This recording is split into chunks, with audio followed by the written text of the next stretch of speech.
नमस्कार, देशोन्नतीमध्ये मी साक्षी आपलं स्वागत करते। बघूया प्रदेशच्या टॉप 10 बातम्या। खराडी येथील रेव पार्टीमध्ये एकनाथ खडसे यांचे जावई प्रांजल खेवलकर यांना पोलिसांनी अटक केली, ज्यानंतर खळबळ उडाली। प्रांजल यांना अटक झाल्यानंतर खडसेंनी मोठा संशय व्यक्त केलाय। आता तर त्यांनी थेट पुणे पोलिसांवरच आरोप केलाय। प्रांजल खेवलकर याला अडकवण्याचा कट होता आणि त्याची पाळत ठेवली जात असल्याने त्यांनी म्हटले। त्यांनी स्पष्ट केली की माझा कोणत्या मंत्रीवर आरोप नाही, तर माझा पुणे पोलिसांच्या भूमिकेवर संशय आहे। विविध शिष्यवृत्ती योजनांसाठी महाडीपीटी संकेतस्थळावर महाविद्यालय विद्यापीठांनी त्यांची माहिती अद्ययावत करण्याचे निर्देश उच्च शिक्षण संचालक डॉक्टर शैलेंद्र देवनारकर यांनी दिले आहेत। राज्य शासन विद्यापीठाने निश्चित केलेल्या शुल्काप्रमाणे महाविद्यालयांनी अभ्यासक्रम शुल्काबाबत माहिती भरणे आवश्यक आहे। तसेच शुल्क निश्चिताबाबतची कागदपत्रे महाडीपीटी संकेतस्थळावर अपलोड करणे आवश्यक असल्याचेही स्पष्ट करण्यात आले आहे। ऑनलाईन रमी वादात अडचणीत आलेले कृषी मंत्री माणिकराव कोकाटे यांच्यावर कारवाई होण्याचे स्पष्ट संकेत मिळत आहेत। उपमुख्यमंत्री अजित पवार यांच्या दालनात मंगळवारी सकाळी दोघांची बैठक झाली। या बैठकीत अजितदादांनी कोकाटेंना धारेवर धरल्याची चर्चा आहे। माणिकरावांनी आपल्या कृत्यावर दिलगिरी व्यक्त केली, मात्र मंत्रिपदावरून पाय उतार होण्याच्या सूचना कोकाटेंना दिल्या जाण्याची शक्यता वर्तवली जात आहे। त्यामुळे अजितदादांच्या निर्णयाकडे राजकीय वर्तुळासह महाराष्ट्राचं लक्ष लागलंय।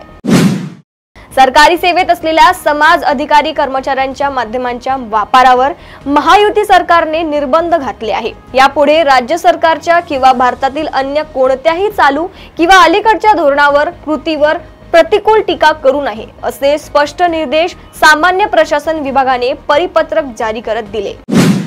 भारतीय बुद्धिबळासाठी अभूतपूर्व गौरवाचा दिवस ठरलेला सोमवार 28 जुलै 2025 भारताच्या बुद्धिबळ इतिहासात सुवर्णाक्षरांनी लिहिला जाईल। नागपूरच्या केवळ 19 वर्षीय ग्रँडमास्टर दिव्या देशमुख हिने जागतिक पातळीवर प्रतिष्ठित 2025 फिडे महिला बुद्धिबळ विश्वचषक जिंकत देशाचं नाव उज्ज्वल केलंय। विशेष बाब म्हणजे तिने अंतिम सामन्यात भारताचीच अनुभवी आणि जागतिक कीर्तीची ग्रँडमास्टर कोनेरू हम्पी हिला पराभूत केलाय।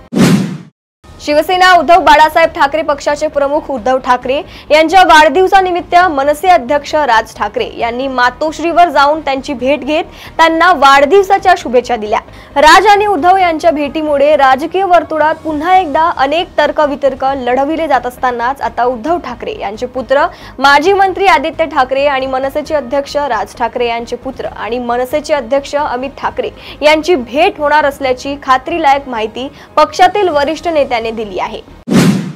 पुणे आणि परिसरातील वाहतूक कोंडी सोडवण्यासाठी या भागातून जाणाऱ्या राष्ट्रीय महामार्ग क्रमांक 60, राष्ट्रीय महामार्ग क्रमांक 65 तसेच राष्ट्रीय महामार्ग 548D या तिन्ही प्रमुख राष्ट्रीय महामार्गाचे तातडीने रुंदीकरण करावे, अशी मागणी उपमुख्यमंत्री अजित पवार यांनी पत्राद्वारे केंद्रीय रस्ते परिवहन मंत्री नितीन गडकरी यांच्याकडे केली आहे।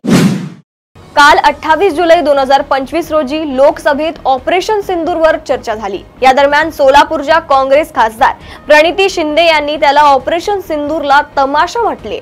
सरकारवर सत्य लपवून फक्त माध्यमांमध्ये प्रशंसा मिळवत आहे।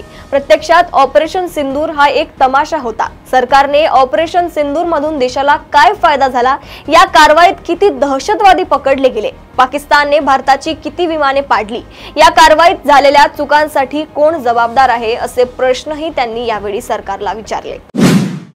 गोव्यात सध्या सुरू असलेल्या पावसाळी अधिवेशनात केंद्र सरकारच्या नवीन शैक्षणिक धोरणातील त्रिभाषा सूत्रामुळे राज्याच्या भाषिक धोरणावर पुन्हा एकदा जोरदार चर्चा सुरू झाली आहे। विशेषतः मराठी भाषेला गोव्यात योग्य स्थान मिळावे अशी मागणी पुन्हा जोर धरू लागली आहे। या संदर्भात नुकतेच आमदार जीत आरोलकर यांनी गोवा विधानसभेत मराठी भाषेचा मुद्दा उचलून धरलाय।